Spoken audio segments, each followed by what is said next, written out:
আসসালামু আলাইকুম everyone, welcome back to my channel. আশা করছি সবাই ভালো আছেন। আজ আমি আপনাদের জন্য নিয়ে এসেছি টক ঝাল জলপাইয়ের আচারের রেসিপি। এই আচারটা খিচুড়ির সাথে খাওয়ার জন্য একদম পারফেক্ট। এছাড়া এই আচারটা আলু ভর্তা তৈরি অথবা ছোট মাছ রান্নাতেও ব্যবহার করা যায়। চলুন দেখে নিই এর পুরো প্রস্তুত প্রণালী। এরকম আরও অনেক রেসিপির জন্য আমার চ্যানেল সাবস্ক্রাইব করতে একদমই ভুলবেন না। এই জলপাইয়ের আচারটা তৈরি করার জন্য আজকে আমি এখানে আধা কেজি পরিমাণ জলপাই নিয়ে সেটাকে ভালোভাবে ধুয়ে নিয়েছি। আর আমি তাজা জলপাই ব্যবহার করছি, আপনারা চাইলে ফ্রোজেন জলপাই দিয়েও এই আচারটা তৈরি করতে পারবেন। এবার এই জলপাইটাকে সেদ্ধ করার জন্য আমি একটা হাঁড়িতে পর্যাপ্ত পরিমাণ পানি নিয়ে নিয়েছি। আর পানির মধ্যে আমি 1/4 চা চামচ পরিমাণ হলুদ গুঁড়া দিয়েছি। তবে এটা সম্পূর্ণ অপশনাল, আপনারা চাইলে হলুদ গুঁড়াটা নাও দিতে পারেন। এবার এর মধ্যে দিয়ে দিচ্ছি জলপাই গুঁড়ো। জলপাইটা দেওয়া হয়ে গেলে একটু নেড়ে চেড়ে নিয়ে এবার অপেক্ষা করব জলপাইটা ভালোভাবে সেদ্ধ হয়ে যাওয়া পর্যন্ত। চুলার আঁচটা মিডিয়ামে রেখে 10 থেকে 15 মিনিটের মতো জাল করলেই দেখবেন জলপাইটা ভালোভাবে সেদ্ধ হয়ে গেছে। দেখুন হলুদ গুঁড়া দেওয়ার কারণে জলপাইয়ের স্কিনের উপরে একটা সুন্দর কালার চলে এসছে। হলুদ গুঁড়া না দিলে অনেক সময় স্কিনের কালারটা কালচে হয়ে যায়, এই জন্যই হলুদ গুঁড়াটা ব্যবহার করেছি। এবার এই জলপাইগুলোকে একটা ছাঁকনির সাহায্যে পানিটা সেঁকে নিয়ে তুলে নিচ্ছি। জলপাইটা হালকা ঠান্ডা হয়ে গেলে এবার এরকম একটা ডাল ঘুটনির সাহায্যে জলপাইটাকে একটু ম্যাশ করে নিচ্ছি।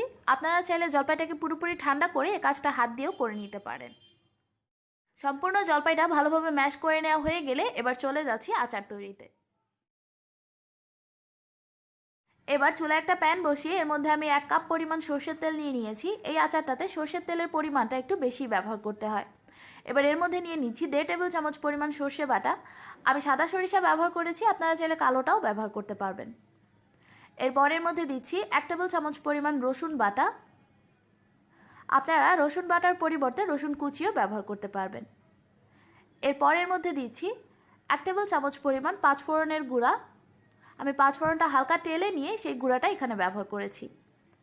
এবার এর মধ্যে দিচ্ছি 1 চা চামচ পরিমাণ হলুদ গুঁড়া, 1 চা চামচ পরিমাণ ধনিয়ার গুঁড়া আর 1 টেবিল চামচ পরিমাণ মরিচের গুঁড়া। এই মরিচের পরিমাণটা আপনারা আপনাদের ঝালের টেস্ট অনুযায়ী কমিয়ে বা বাড়িয়ে ব্যবহার করতে পারবেন। আমি মরিচের গুঁড়াটা একটু কম ব্যবহার করছি কারণ আমি পরবর্তীতে শুকনো মরিচ ব্যবহার করব। এবার সব মশলাগুলো দিয়ে এটাকে 1 মিনিটের মতো একটু ভেজে নিতে হবে। মশলাটাকে 1 মিনিটের মতো ভেজে নেওয়া হয়ে গেলে এবার এর মধ্যে দিয়ে দিচ্ছি জলপাইটা, যেটা আমরা আগে থেকে ম্যাশ করে রেখেছিলাম। সম্পূর্ণ জলপাইটা নিয়ে নেওয়া হয়ে গেলে এটাকে কিন্তু সাথে সাথে নেড়ে ভালোভাবে মিক্স করে নিতে হবে, নয়তো নিচে থেকে মশলাটা কিন্তু পুড়ে যাবে। জলপাইটাকে আমি মশলার সাথে খুব ভালোভাবে মিক্স করে নিচ্ছি। এরপরের মধ্যে দিচ্ছি লবণ স্বাদ মতো আর দিচ্ছি 2 টেবিল চামচ পরিমাণ চিনি। এই চিনিটা কিন্তু আচারটাকে মিষ্টি করবে না, জাস্ট এটা টেস্টের জন্য দেয়া।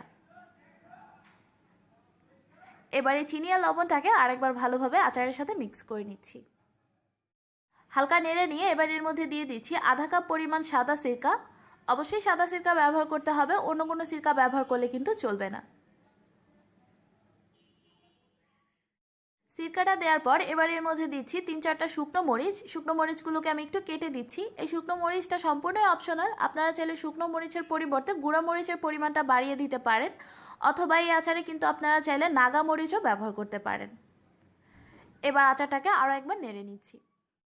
এবার চুলার আঁচটা লোয়ার মিডিয়ামের মাঝামাঝি রেখে আচারটা ততক্ষণ পর্যন্ত জাল করতে হবে যতক্ষণ না এর পানিটা সম্পূর্ণ শুকিয়ে যাচ্ছে। আর আচারটা অবশ্যই কিন্তু কিছুক্ষণ পরপর নেড়ে চেড়ে দিতে হবে, নয়তো নিচের দিক থেকে আচারটা পুড়ে যাবে।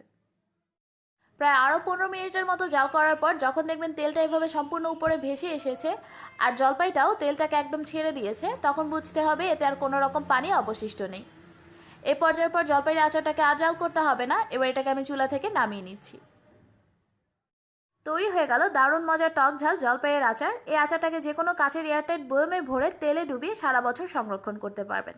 আশা করছি আজকের রেসিপিটি আপনাদের ভালো লেগেছে। রেসিপিটি ভালো লাগলে অবশ্যই একবার ট্রাই করে দেখবেন আর লাইক কমেন্ট শেয়ার করতেও একদম ভুলবেন না। আজ এই পর্যন্তই, সবাই ভালো থাকবেন, আমার জন্য দোয়া করবেন। আল্লাহ হাফেজ।